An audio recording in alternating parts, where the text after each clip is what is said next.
Okay, we are live. I'm just going to wait for some people to hop on here, and then we're going to add Dr. Sandra Gilliland to this live. Very exciting, everybody. Okay, so if you are not aware, Power to Change, we're hosting a mental health series, which is really exciting, and we will have Dr. Sandra Gilliland join us to talk about mental health.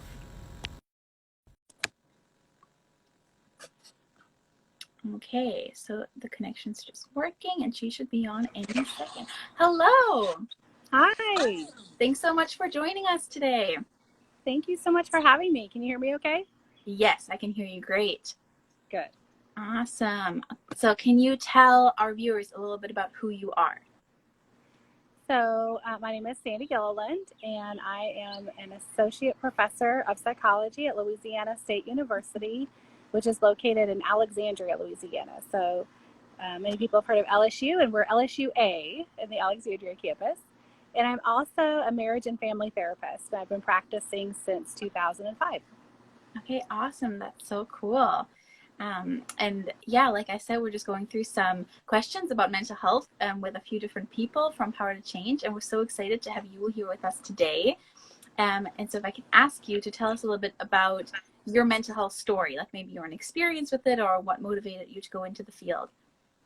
Yeah, so I think that when we talk about mental health, I think there's kind of two extremes. I think people think of people who have extreme conditions where they're really unable to function as a result of that. And then you have people who are very dismissive and think it almost doesn't exist at all. Mm-hmm. But the reality is that most people live somewhere in the middle of those extremes, and they may really struggle with some type of mental health issue, but yet still be able to function some days perfectly fine. Mm-hmm. A good example of that is those who struggle with anxiety or depression. They may feel great one day and then really be struggling the next. And that can be hard for other people to understand if they're not going through it themselves. But my own journey with mental health, as far as becoming a therapist, that was definitely my dream from early on. I shared that in the WIN interview a few weeks ago, that was always my goal. I saw that as a way to help people and understand people. But of course, when you're young, you don't really have any idea what a therapist does. Totally. And so you have this idea of what you think it is, but it's really different in reality. And Yeah. probably the biggest thing that people think I do that I really don't do is tell people what to do. Right? And so they're like, Yeah. I'm going to go to a therapist and they're going to tell me how to fix all my problems. But the reality is we have lots of people trying to tell us what to do that we don't listen to anyway. And if I come in and say, oh, well, all you should do is, take these deep breaths and do this or that and everything's going to be great, you're not going to do it either. So my role in someone's life is to journey beside them as they discover that path to wellness. And maybe sometimes I might nudge them a little bit, Yeah. but it's never my job to tell you what to do or to solve your problems. That's always going to go back to your responsibility. And I'm here to support and encourage you and maybe give you a new perspective to try to help get you there. Wow, amazing. Okay, I just saw that we've had some more people join. So if you just joined us, we're just live with Dr. Sandra Gilliland. She's a family marriage therapist and an associate professor of psychology, and we're just talking about mental health. So if you have any questions, feel free to leave those in the comments and we can address those as well. But just moving on to a little bit of a different topic, do you have any advice for what caring for our mental health could look like really practically, like day-to-day life, maybe specifically in quarantine, but even outside of it? Yeah, and I'm glad you specified those two existence, right? Because on one hand, when we are in quarantine, everything is a little bit different. And so a lot of our maybe our go-to coping skills have been taken from us. And so, go do something different, go on a trip, go see family. A lot of those things we can't do right now. And so that can be really challenging. For this season, I would say that, being able to be gentle with ourselves, recognize that it shouldn't be hard. Stay home should not be a hard thing to do, but it is hard and it's exhausting and it drains you after a while. And if you already have any kind of tendency towards anxiety or depression or any of those types of things, they're going to be exaggerated during this time. And so I think being aware of that and being gentle with ourselves is really critical to this. The other thing I would say that I'm really encouraging people, my students as well as my clients, to do is to develop a routine. That's really, we as human beings function best when our bodies know when we're going to go to sleep. They know when we're going to wake up. They know when we're going to be fed. And so I always go back to control what you can control. There's a lot we can't control, but control what you can control. So make sure that you're taking good care of your physical self, and that in turn is going to help your emotional self as well. Yeah, that makes a lot of sense. I found that going for walks has been like a lifesaver for me in this time. Absolutely. Absolutely. So have you noticed any trends in maybe talking to students or clients of like how people are being specifically affected during this time? Yeah, I think one of the biggest things I'm noticing is this sense of uncertainty, right? We just, and I know for me here, I feel that as well. This sense of, if you could tell me this will be over in 2 weeks, Yeah. I can buckle down and do this for 2 weeks. Even if you told me 6 weeks, I Yeah. can mentally and emotionally adjust myself for 6 weeks. But it's this sense of, I don't know when normal is going to be normal again, that kind of creates just this uneasiness. And I've heard that from a lot of people. And then there are days that it seems okay, and days it's really hard, and people are short-tempered and easily agitated. And so we're seeing lots of that. I think is pretty common with our, being at home and being with our families and stuff. There's only so many times you can go for a walk, and so many times you can, clean your house or whatever you've been doing. And so, again, it goes back to that being gentle with ourselves and recognizing that it's hard. And so, yeah. Is there a way that we can help ourselves cope with uncertainty a little bit better? I think that is, again, when we lean into, what do I know for sure? And so it's kind of that same idea of, what can I control? But in this case, what do I know for sure? And so if I'm healthy, then I can be thankful that, I'm healthy right now, and that my family members, I can find other ways to connect with them. And I can, for me, that's where my faith becomes so critical, right? That's when I can lean on who I know that God is. God saw this coming. He's still in control. And so that's where I think that those certainties in life become really important.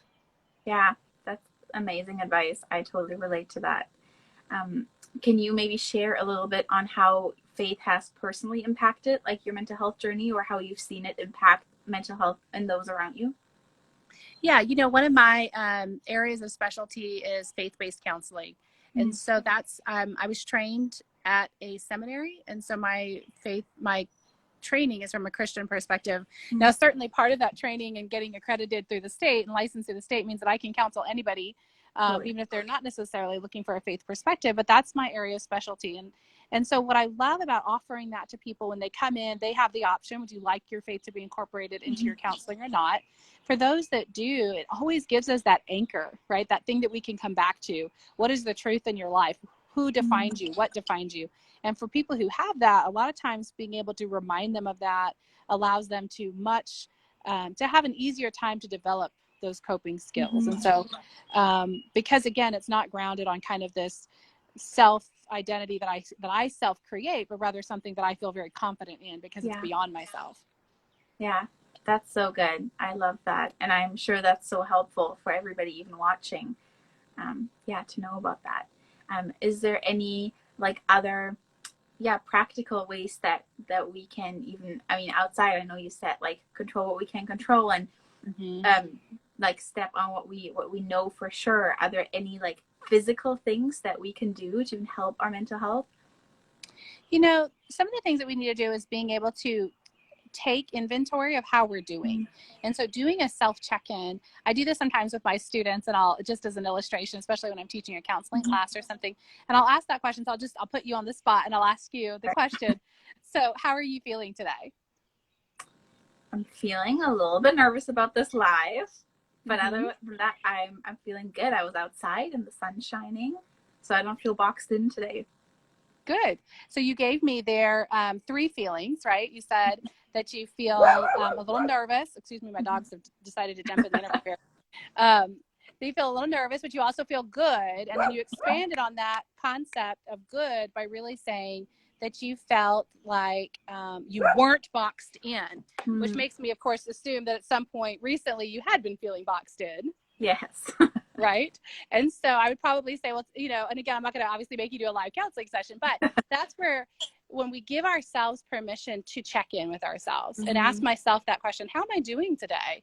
But sometimes we go straight to, I'm tired or I'm hungry. We go to physical states as opposed to emotional states. And when I'm asking that question, what I'm asking you is, really take a pause and take a deep breath and check in with yourself. How are you doing? Mm. And just doing that, I think, can really help us begin to say, today's a hard day, or Yeah. today's a good day. I don't feel so boxed in today, because yesterday, gosh, I was really feeling Mm. overwhelmed and claustrophobic and uncertain. And giving ourselves kind of that space and that freedom to have those emotions. I really try hard not to label emotions as positive and negative, right? But this is my current state. And so when I can do that, that in and of itself, I think, begins to help us treat ourselves more kindly and really protect our mental health. Because if we don't, that denial sometimes can run deep, right? And so we Yeah. just keep pushing through. I'm fine, I'm fine, I'm fine, I'm fine. That's a pretty surface level emotion. How are you really Yeah. doing? Yeah, and you just said kind of briefly that you try to not label emotions as good or bad. Can you expand on that a little bit? Because I think a lot of people probably do think there's bad emotions because they feel bad, right? Yeah. Yeah. And I think that that's a really dangerous place to get into, a dangerous cycle to get into, because if my feeling sad is bad, right, then I'm going to try to avoid that at all cost. Mm. And that's really a problem, because then I begin to short circuit my ability to express the full range of what I'm experiencing. Mm. So that in and of itself is going to limit my abilities to communicate well with other people, and for other people to communicate well with me. And so, I think anger is probably the one that gets the worst rap, right? That's a bad feeling. In fact, we'll tell people, don't be angry. And again, we're short circuiting. So rather, instead, I try to say, what is that anger telling me? What is that communicating for me? What am I experiencing that I need that anger right now? Because maybe that's not a bad thing. Yeah. Maybe I need to be angry so that I can more adequately defend myself, or defend someone else, or help someone, or step up when I need to step up. And so we have to get out of that habit. The same way, if I'm happy, right, then that's not necessarily always good if it's the only feeling I'm allowed to express. And so again, we want to kind of go away from this idea of positive and negative emotions, and just kind of this self-acceptance of, this is how I feel right now. And I don't know anyone who feels one thing at a time. I certainly don't feel one thing at a time, right? And so that is that, again, that more flexible idea of thinking about our feelings is all of the feelings that I'm having, not just maybe that one feeling that I'm comfortable with. Yeah, I think especially in this time, that's so comforting to hear that it's normal to experience multiple feelings at the same time. Because I think a lot of the times when I talk to my friends, I was like, well, I feel I feel bad maybe, or that's no surface level, but I also feel grateful, and they have struggled reconciling those two like seemingly opposing feelings, right? Right. That's right. And that's exactly that word, that opposing, that sense of I can't be this and that. But in Yeah. reality, I mean, I can say as a mom, right, there are lots of times that I feel loving feelings towards my kid. At the same time, I'm frustrated with my kid, Yeah, I right? bet. And neither of those emotions are good or bad. That's my current state with that kid. And so I can have those same feelings for myself. But when we get in the habit of labeling emotions about ourselves, especially if we are having some anxiety or depression, or if we have a history of some other kind of mental illness, those labels can become really dangerous, because they begin to control and dictate my thoughts. And when my emotions dictate my thoughts, now I'm in real trouble. Yeah, that makes sense. And so would you say again that our faith is a good basis to then go back to what controls our thoughts and what we get that foundation? Yeah, I do. I think that is when I can say, in fact, I'll even find myself kind of say this to myself. I'll find myself in my head and kind of having all these thoughts. And I'll even sometimes out loud say, that's not really what I think though. Right. So I'm having this feeling, or I'm making this assumption about myself or someone else. And then I almost have to self-correct, kind of pull myself back in and say, but that's really not what I think about this, even though that's what my emotions were telling me in that moment, or that's what I was experiencing in that emotion. And so that kind of, again, is that recentering. So what do I know to be true? Who am I really, right? How do I really feel about this? What do I really think about this emotion, about this situation, or about this statement that was made?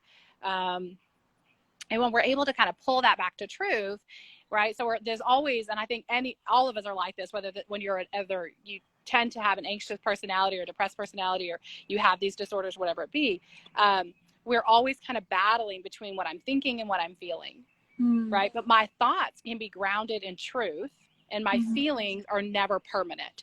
And when I can keep those kind of realities in balance, I have a lot more control over managing my thoughts. And then, of course, I can manage my behaviors, which is where I can really get myself into trouble. Yeah, that's so good. Okay, I think we will wrap up here pretty soon because we want to keep it relatively short. But just in Okay. closing, are there any tips that you could give for how to communicate how we're doing in our mental health during this time? Because I know a lot of us are kind of seemingly stuck with maybe the same people, and maybe those are even people that we've never really talked to about our mental health, right?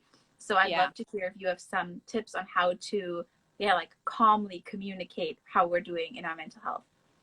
Yeah, I think a good starting point is learning to communicate with yourself as well. So if you're Mm-hmm. not in an environment where you can kind of openly express that, you don't have that best friend that you can kind of be real with, then Mm-hmm. start with journaling. And that's one of those first exercises I give to all of my clients where it's just kind of real. And it doesn't have to be when we picture journaling, we think of Dear Diary, this morning I woke up. And that's really not what I'm talking about. This Yeah. is more just kind of a purge, like an emotional purge where I write down all of Mm-hmm. my thoughts and feelings in that moment about a situation. Often, maybe to never even read them again, right? Just to have them out, but then to be able to get past that initial whirlwind and really delve a little deeper into what I think and what I feel. Mm-hmm. So if you don't have someone you can talk to, I would say start by kind of doing that work yourself. And then if Yeah. that doesn't work, I will say a lot of therapists are offering telehealth therapy right now. And so Mm-hmm. reach out to someone. If you're at a point where your symptoms are getting worse, if you Mm-hmm. feel like, oh gosh, I felt like I had this under control, but being in quarantine, my anxiety is out of control. I just feel out of control all the time. I don't feel like myself. Then that's time to seek some help and seek some support in Mm-hmm. doing that. And there's, that's the biggest thing. If we could get away with this, away from the stigma of Mm-hmm. asking for help during that time. If I need help to and go to a doctor whenever my stomach hurts, I should be able to call my therapist whenever my heart hurts. And when we can normalize that, then we're going to get a lot further in helping to reduce the stigma of mental health, and be able to offer support for people when they need it. Because all Mm-hmm. of us, when I went through counseling, it changed my life, right? And that was Yeah, becoming for me a too. counselor. Yeah. And so I tell people all the time, everybody should go to counseling. Everybody should Yeah. experience what it's like to have an unbiased, Mm-hmm. non-judgmental person to talk through your stuff with. Even if you only Yeah. go a handful of times, it's beneficial. And if we could do that, then when somebody really needs it, they wouldn't think twice about getting that help and support. Yeah, absolutely. Wow, that's so good. Well, thank you so much for all this amazing truth and all the tips that you offered to us. I'm sure that it was so helpful to everybody watching. And yeah, we're so glad that you agreed to join us. Of course. Thank you so much for inviting me. You guys Yeah, of take care of course. yourself. Okay, have a good rest of your day. You too. Bye bye. Bye.